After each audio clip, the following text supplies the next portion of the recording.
आदि वाल्मीकाय। धर्म प्रेमियों, जय वाल्मीकि। मेरे पास बहुत सारे साथियों के सवाल हैं, उनकी पीड़ा है,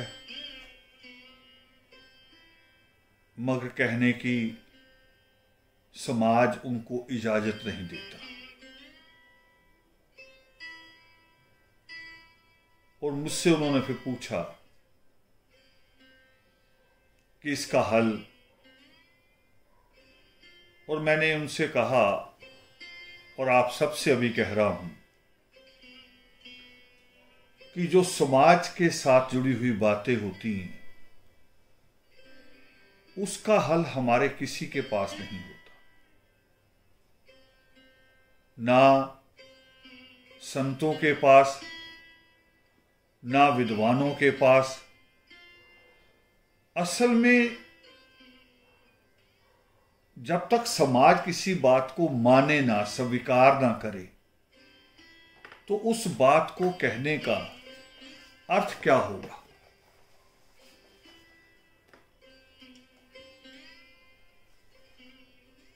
अब सवाल मेरे कहने का ना कहने का नहीं है, और जो मैं कहने जा रहा हूं ये चिंतन है आप लोगों के लिए।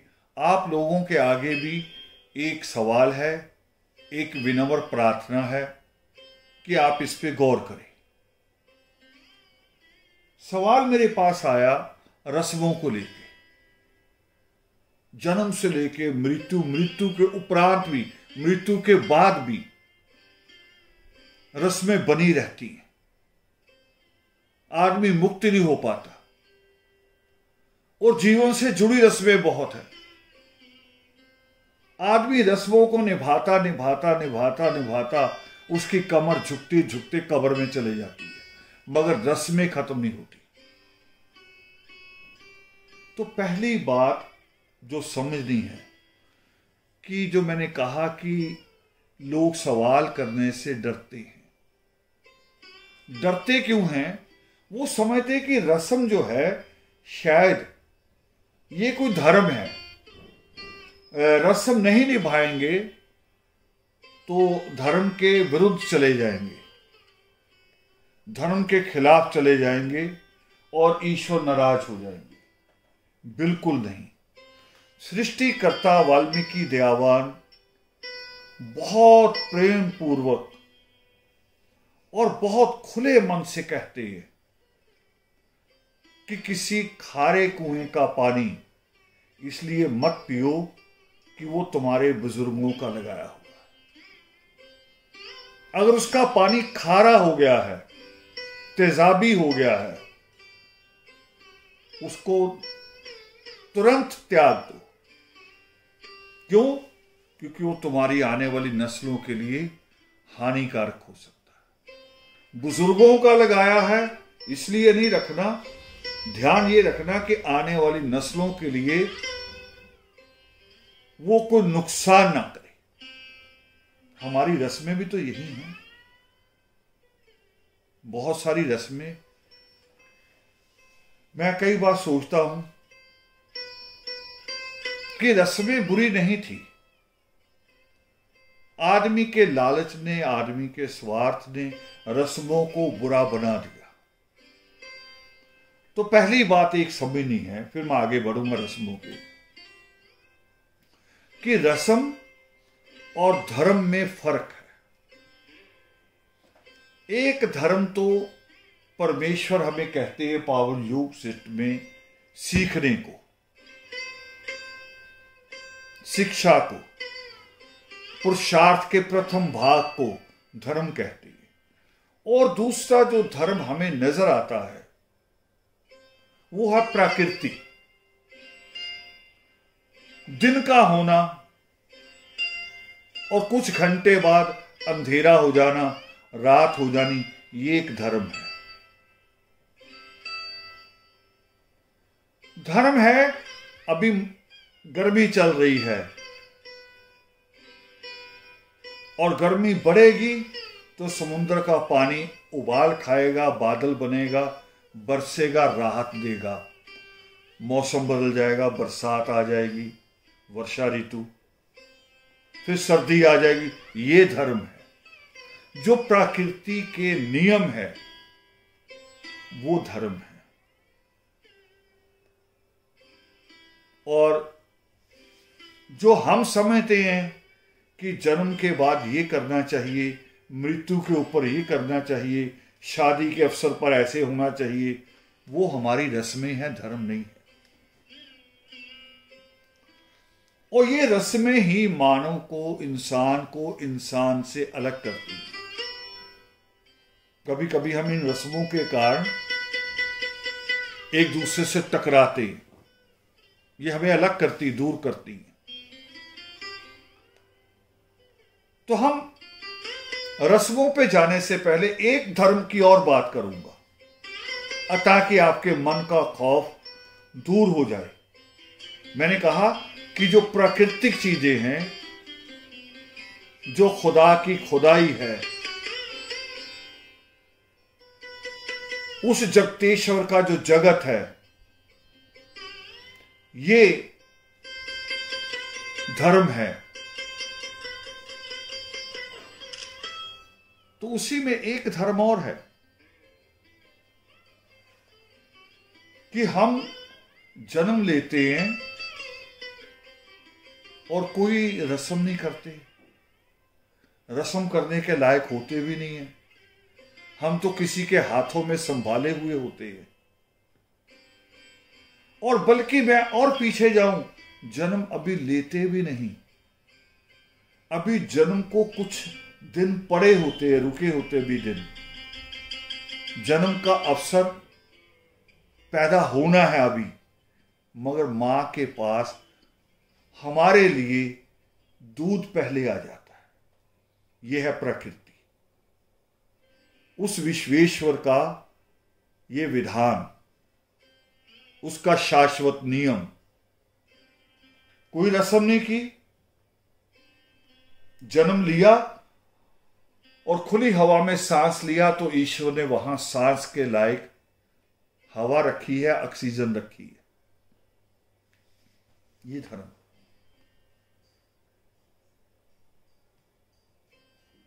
चांद समुद्र के पानी को खींचता है, ज्वार भाटा बनता है, यह धर्म है। क्योंकि उसके खींचने और छोड़ने से पानी के अंदर ऑक्सीजन जाती है, और जो समुद्र के अंदर जीव है उसको वहीं के वहीं सांस लेने में सुविधा मिलती है, उसका साधन वही है। ये धर्म है, जो प्राकृतिक नियम है। जो हम बनाते हैं वो रस्में हैं, और जिनको हम बनाते हैं उनको हम बदल क्यों नहीं सकते? क्यों नहीं बदल सकते? अब हम शुरू होते हैं रस्मों पे। रस्म हम करते हैं, जन्म होता है तो जन्म दर्ज कराना जरूरी है। नगर निगम में, पंचायत के रिकॉर्ड में जन्म हुआ, पंडित के पास दर्ज कराना जरूरी नहीं है। दुनिया में 200 मुल्क हैं, 200 मुल्कों में ये 2-3 मुल्कों की मूर्खता है जो पंडित के पास जाते हैं कि बच्चे का जन्म हुआ, जन्म पत्री बना दो। और 3-4 क्लास पढ़ा हुआ पंडित, मूर्ख पंडित, नक्षत्रों को कागजों पे खींचता है, समोसे जैसे बना के ना, जैसी आजकल ऐड भी आती बिस्किट की, टेढ़े मेढ़े एंगल बिल्कुल बराबर, वो टेढ़े मेढ़े से बना के उसमें किसी में बुध, किसी में मंगल, किसी में शनि, हमें डराता है। उसके ये करने का मतलब होता है कि हम उतने पैसे निकाले जेब से, उसे दें, उसके पास जाते हैं। ये कोई रस्म नहीं है।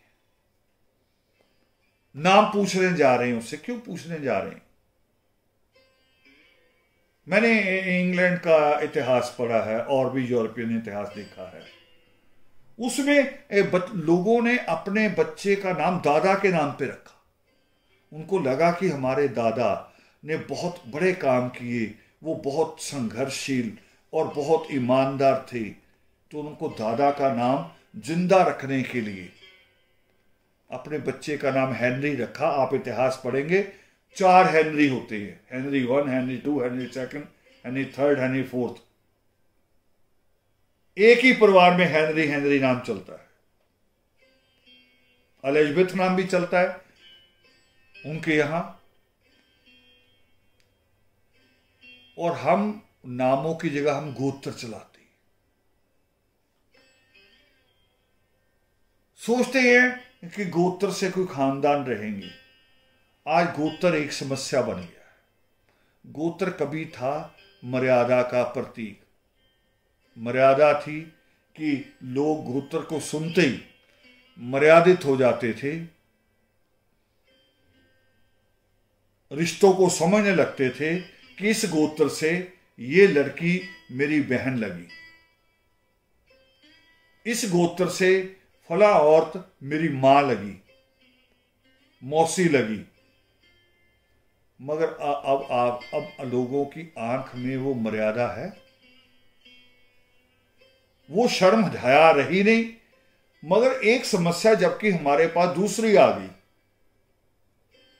दूसरी समस्या ये आ गई कि आज जो वाल्मीकि समाज, खास तौर पे मैं अपनी बात कर रहा हूं, अपनी कौम की, इसमें 60-65%, 62-65% लड़कियां हायर एजुकेशन में हैं। हायर एजुकेशन, कॉलेज की बात कर रहा हूं। और लड़के 30 से 35%। अब ये जब शादियों की बात आएगी तो ये कितनी बड़ा असंतुलन हो जाएगा, ये कितना बड़ा गैप हो जाएगा। एक तो ये पढ़ाई जिसमें लड़कियों का कोई कसूर नहीं, लड़कियों के माँ बाप का कोई कसूर नहीं, जिसमें कसूर है जिन्होंने लड़के पैदा करके और लड़कों के शौक पूरे करने में लग गए।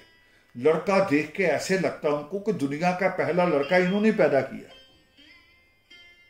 और कोई लड़का ही नहीं है। और उसको हद दर्जे का बदतमीज बनने देंगे, हद दर्जे का आवारा बनने देंगे, हद दर्जे का जिद्दी बनने देंगे। और फिर वो जब कहता है मुझे नहीं पढ़ना तो सहमत हो जाते हैं। एक तो ये समस्या है कि जो लड़की पढ़ रही है, जो लड़की डिग्री ले रही है, जो लड़की प्रोफेसर बनेगी, उसका रिश्ता किससे करेंगे? जो लड़की पीसीएस आईएएस बनेगी, आईपीएस बनेगी, उसका रिश्ता किससे होगा? आवारा से, फटी पैंट वाले से, मोटरसाइकिल लेके ऊपर को बाल खड़े करके वो एक जानवर जैसा बन के जो घूम रहा उसके साथ करेंगे?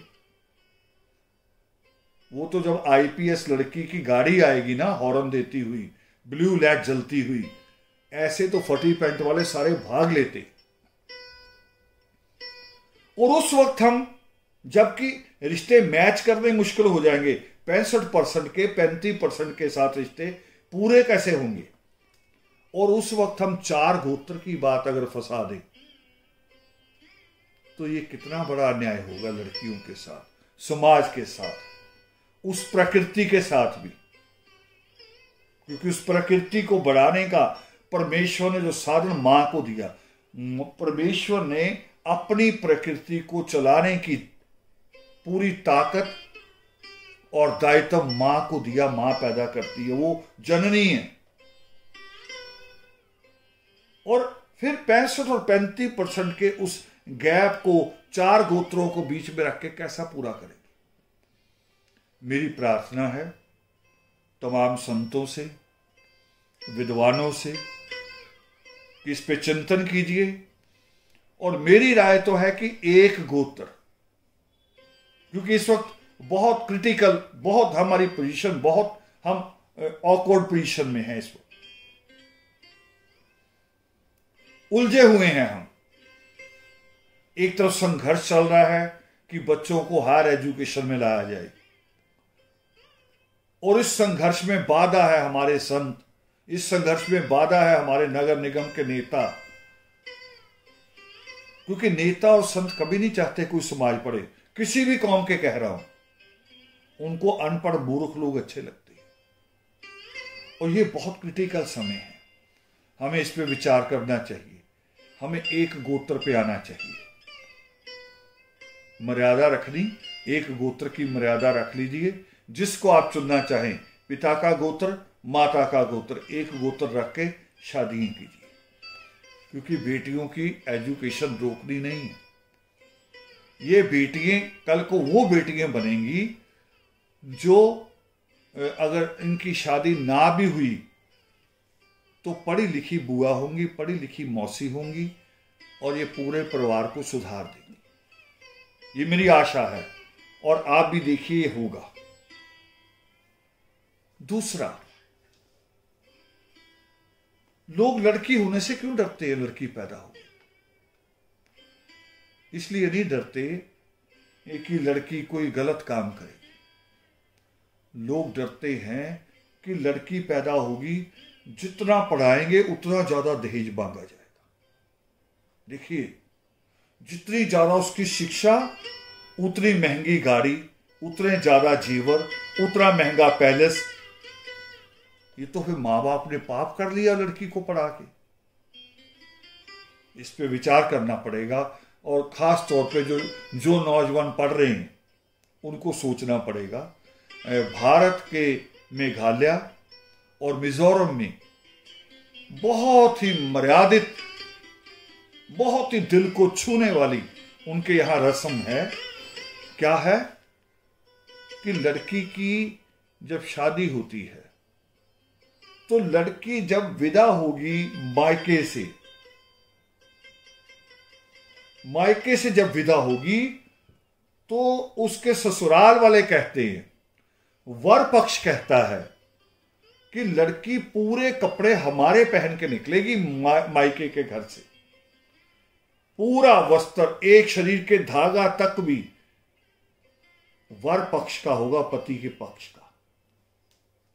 पूरा वो पहनेगी, चाहे वो जेवर हो, चाहे वो कपड़े हो।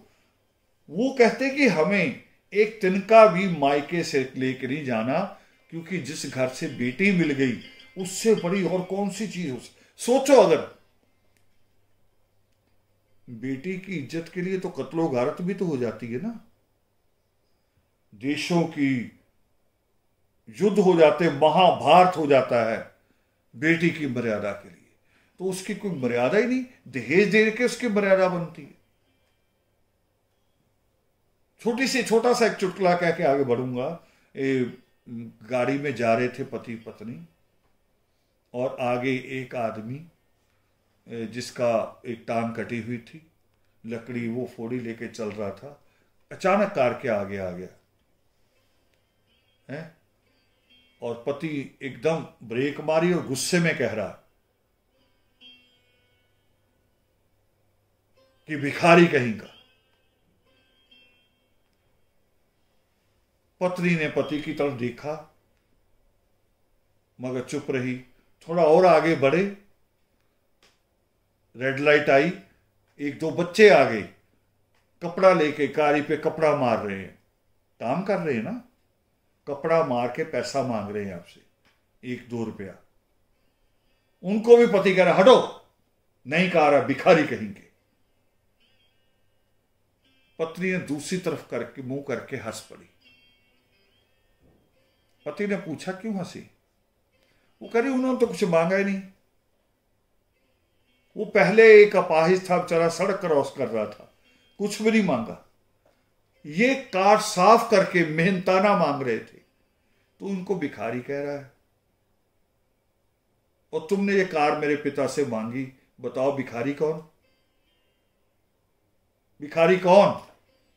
ये सारे नौजवान सोचना जिन्होंने बाइक लिए हुए हैं, जिन्होंने चेनियां पहनी हुई ससुराल वालों की, घड़ियां पहनी हुई ससुराल से लेके, ये उनकी सबकी गैरत के ऊपर मैं लानत भेज रहा हूं। ये सवाल याद रखिएगा मेरा। और यहीं तक बस नहीं है कि दहेज दे दिया। लड़की का जो पहला उसके यहां बच्चा होगा, उसके जन्म पे अगर वो लड़का हुआ, समझो मायके वालों की मुसीबत आ गई। लड़का हुआ तो मुसीबत आ गई, समझ लीजिए। क्यों? क्योंकि उनको फिर दहेज की तरह इंतजाम करने पड़ेंगे। सारे लड़की के ससुराल वालों के सूट, जिंदा के सूट तो जाते ही, मृत जो मर चुके उनके सूट भी जाते हैं। मुझे समझ में नहीं आता उनको पहुंचाने कौन जाता है। इतने लालची लोग हैं हम। जेवर जाएंगे, सास के लिए जेवर जाएंगे। अरे लड़की ने लड़के को पैदा किया तो वंश ससुराल वालों का चलना है, खुश उनको होना चाहिए, खुशी में बांटना उनको चाहिए। आप मायके वालों से बंटवा रहे हो, बांट नहीं रहे, उनसे जबरी बंटवा रहे, जबरी। इन रस्मों को बदलना होगा।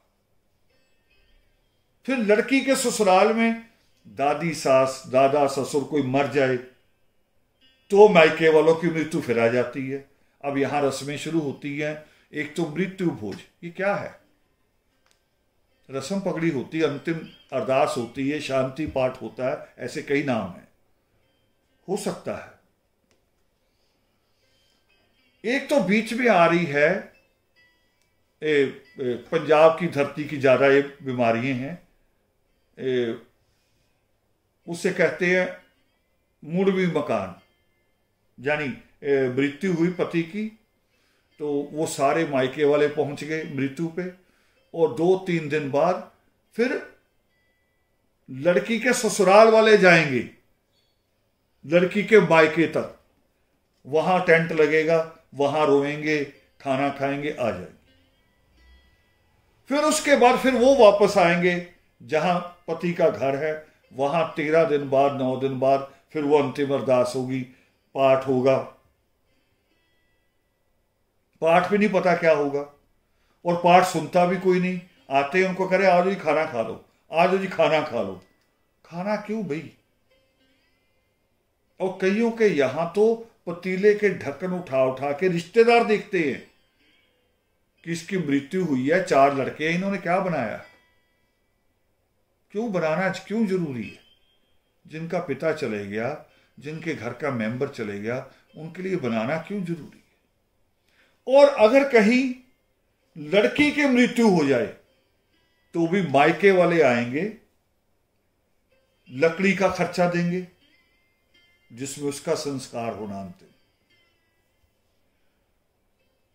मैंने माजा साइड, अमृतसर साइड और रस्म देखी है कि जब शमशान घाट से वापसी होगी तो वो जो खाना देना वो मायके वाले देंगे,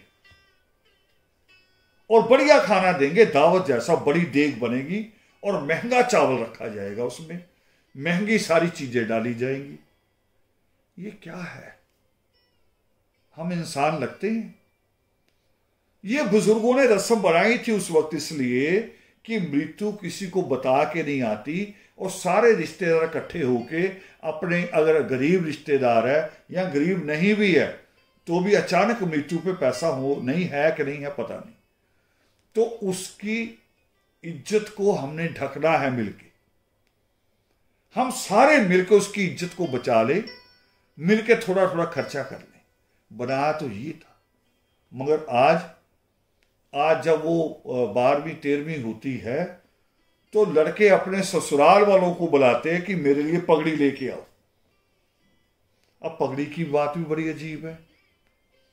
किसी देश का तो प्रधानमंत्री है, पहले राजा हुआ करते थे, राजा की मृत्यु होती थी तो दूसरा आदमी जो गद्दी पे बैठेगा, एक बैठेगा कि 2-4 बैठेंगे? एक को बिठाया जाता था। मगर यहां हमारी बस्तियों में रिवाज क्या है, हमारे मोहल्लों में, बाप की मृत्यु हुई, 4 लड़के हैं तो चारों अपने ससुराल वालों को बुलाएंगे कि चारों मेरी मेरी पगड़ी लाओ। पगड़ी नहीं होती असल में, पगड़ी कौन बांधता है इनमें से?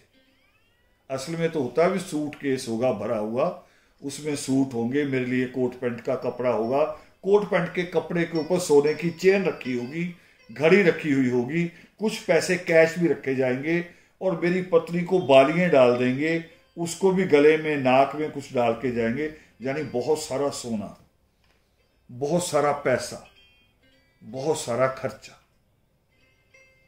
ये सारे तमाम चीजें बंद होनी चाहिए। मुड़वी मकान बिल्कुल बंद होनी चाहिए।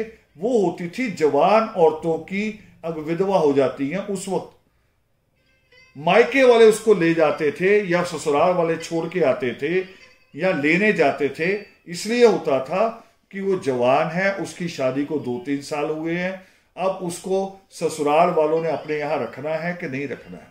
रखना है तो किस रूप में रखना है, किस रूप में? वो अब विधवा के रूप में रहेगी या छोटे भाई के साथ उसकी शादी कर दी जाएगी? यानी उसके जो जीवन है उसको सुरक्षा कैसे दी जाएगी, ये प्रबंध थे। अब यहां ये हो रहा कि जो 70 साल की औरत विधवा हो रही है, उसके भी बायके वाले आ रहे, वो भी बायके जा रही है, उसको कौन निकाल रहा है?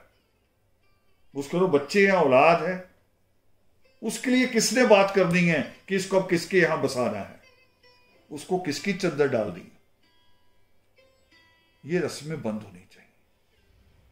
और रस्मों की और बात समझ लीजिए, आज जो स्थिति है, आज कोरोना की स्थिति पूरी दुनिया में है।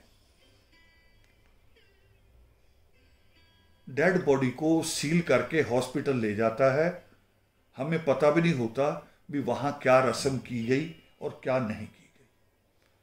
किसी किसी शमशान घाट में लोग जाते हैं अस्थियां उठाने के लिए, फूल कहते हैं, हड्डियां होती मां बाप की। आज शमशान घाट में इतना रश है, पता ही नहीं हम किसकी अस्थियां चुन रहे हैं। और था क्या? ये था केवल एक सम्मान देना। डेड बॉडी है, उसको दबा दिया या जला दिया, तो यानी ये उसकी बेअदबी ना हो, उसमें बीमारी ना पड़े, वो फूट ना पड़े, उसमें कीड़ा ना पड़े, उसको सम्मान पूर्वक हमने विदा कर दिया। इतना था और कुछ भी नहीं था। और आज कोरोना के समय क्या हो रहा? सरकार ने नियम बनाए हैं, जो नियम है कहेगा, डॉक्टर कहेगी, मेडिकल काउंसिल कहेगी, वही नियम हम सबको मानना पड़ेगा। मानना चाहिए भी, नहीं तो महामारी और फैलेगी। और किसने मृत्यु देखी है कि मृत्यु के बाद क्या होना है? पंडित कहता है 13 दिन बाद कि उसका बिस्तरा भी दो, कपड़े भी दो, उसकी चप्पल भी दो। तो पंडित को कहो, पहुंचाएगा कौन? हमें पहुंचाते हुए दिखा, मगर वो सिर्फ कमाई करता है और हम उन रस्मों में फंसे हुए, उन रस्मों के बीच में। मेरी ये प्रार्थना है आप सबसे कि इन रस्मों को इंसान ने अपनी सुविधा के लिए बनाया था। मैं तो बच्चे का जन्मदिन मनाने से भी मना करता हूं। मनाओ, ये पूरा नहीं मना कर रहा, मनाओ। सिर्फ एक 4 दीवारी जो आप जिस घर में आप रहते हैं, उस घर में जितने लोग हैं केवल उतने लोग इकट्ठे होकर मनाओ। उस घर में माता पिता है, दादा दादी है, ताया चाची है, उनको बुलाओ। सिर्फ एक घर में जितने लोग रहते हैं, और 1000 से 2000 रुपये के बीच में, इससे ज्यादा खर्चा नहीं। केक ले आओ, बच्चे को नया सूट ले दो, बच्चे को पेन कापी ले दो, उसके थोड़े दूसरे बच्चों के लिए चॉकलेट ले आओ, मगर 1000 से 2000 के बीच में निपटाओ। बाकी पैसा बच्चे की शिक्षा के लिए रखो। जन्मदिन की खुशी है कुछ नहीं, उसको ऐसा बना दो कि उसका पूरा जीवन खुशियों वाला हो जाए। अब मैं ये बात कह रहा हूं, अब कुछ लोग मूर्ख, उन्होंने क्या बात पकड़ ली, जन्मदिन वाले दिन अब वो दूसरे लाइन लिखने लग पड़े। पहले हैप्पी बर्थडे लिखते थे, अब हैप्पी लाइफ लिखने लग पड़े। अरे हैप्पी लाइफ लिखने से थोड़ी होगी, मैंने लिखने के लिए नहीं कहा मूर्खो, मैंने करने के लिए कहा है कि वो प्रयास करो, वो काम करो कि लाइफ, पूरी लाइफ, पूरा जीवन खुशियों से भर जाए। और उसके लिए सृष्टिकर्ता वाल्मीकि दयावान कहते हैं कि सारे सुख ज्ञान से पैदा होते हैं, सारे सुख ज्ञान के माध्यम से आएंगे। तभी परमेश्वर कहते हैं पुरुषार्थ को कि पहले पढ़ाई, फिर कमाई, फिर सगाई। अब जिसकी पढ़ाई पूरी और जिसकी कमाई पूरी, तो उसका शादीशुदा जीवन अच्छा हो गया ना। तो जिसकी तीनों चीजें अच्छी हो गई, उसको मोक्ष मिल गया और किसी रस्म की जरूरत ही नहीं है। तो इन तमाम रस्मों को, जिनको अब हम डरते हैं, नहीं करेंगे। अब मृत्यु पे देखिए लोग कैसा पखंड करते हैं, रोएंगे भी मगर कोई औरत आके कान में कहेगी कि इनके अंगूठे बांध दो, धागा बांध दो, डेड बॉडी के साथ काना रख दो। क्यों? फिर ये बाद में आपको डराएगी नहीं। अरे रो किसके लिए रहे हो अगर वो डराने वाली चीज है? डेड बॉडी उठाई जाती तो पूरा परिवार चिपट जाता, बेटियां, बहनें, बहुएं, मत उठाओ। और उसके बाद पंडित के पास चले जाते, किसी सियाने के पास, कि जी घर कील दो, मां वापस ना आ जाए, पिता वापस ना आ जाए। इतने पापी हैं हम, रोते भी हैं और ये भी करते कि वो वापस ना आ जाए। जिन माँ बाप ने हमें पाला, हमारे लिए दुख सहे, वो अगर वापस आ जाएंगे तो हमें दुखी करेंगे? कभी नहीं। और समझ लीजिए कि भूत प्रेत होता ही नहीं है। आज तक दुनिया में कोई लौटकर आया नहीं है। पुनर्जन्म है, अगला जन्म होता है, मगर भूत बन के कोई नहीं आता। अगर भूत बन के आता तो अमेरिका को लादेन को ढूंढने के लिए अपने जिंदा सिपाही नहीं भेजने पड़ते। इजराइल के 11 खिलाड़ी मार दिए गए थे, उनके कातलों को ढूंढने के लिए इजराइल को जिंदा लोगों को भेजना पड़ा, अपनी एजेंसी मोसाद को लगाना पड़ा। अगर भूत होते तो 11 खिलाड़ी भूत बन जाते। वो जो वर्ल्ड ट्रेड टावर में हजारों लोग मरे थे, वो भूत बन के लादेन को खोज लेते। ऐसा कुछ नहीं है। ये वहम सारे मन से निकाल दीजिए। मुझे लगता है मैंने रस्मों पे बहुत सारी बातें की, जिन रस्मों को होना चाहिए था। और एक बस बात कह के खत्म करूंगा कि ये पंडित के पखंड हैं, या दूसरी बात और होती है कि छोटी छोटी रस्में, जैसे शादी से पहले गाना, औरतों का गाना गाना, मेहंदी लगाना, तेल लगाना, ये एक तरह से मनोवैज्ञानिक चीजें हैं। ऐसे मृत्यु के ऊपर है कि मृत्यु के ऊपर हमने उनके ऊपर चद्दर डाली, अपना सजरा पेश किया, अकीदत पेश की अपनी, और लेकर गए वहाँ नितरेम का पाठ किया, ईश्वर को याद किया, सच्ची प्रार्थना की। ये एक मनोवैज्ञानिक चीजें भी है। कर कौन रहा है? हम जो जिंदा हैं। वो जो चला गया वो थोड़ी कर रहा है, वो तो परमेश्वर के, उस खुदा के चरणों में जाके बैठ गया, उसे तो वो जगह मिल गई है। ये कर तो हम रहे। तो इनका सिर्फ एक मनोवैज्ञानिक तरीका होता है कि जैसे शादी से पहले की रस्में, ताकि उस रिश्ते को और गहरा करें, उस रिश्ते को सोचने के लिए बहुत सारे पल दे कि उस वक्त ये हुआ था, उस वक्त वो हुआ था। ऐसे ही जब कोई दुख घटित हो जाता है तो छोटी छोटी बातें की जाती हैं, पाठ किए जाते हैं, वो सिर्फ इसलिए कि घर के लोगों का ध्यान वहां से हटाया जाए, अच्छी जगह लगाया जाए। सिर्फ इतना है। तो मेरी प्रार्थना है तमाम संतों से, विद्वानों से, सुशिक्षित लोगों से, जो सोचते हैं कि कौम शिक्षा की तरफ बढ़े, कौम इन आडंबरों से निकले, वो इन विषयों पे बैठकर सोचे। इन्हीं शब्दों के साथ मैं आप सबसे इजाजत लेते हुए, जय बोल।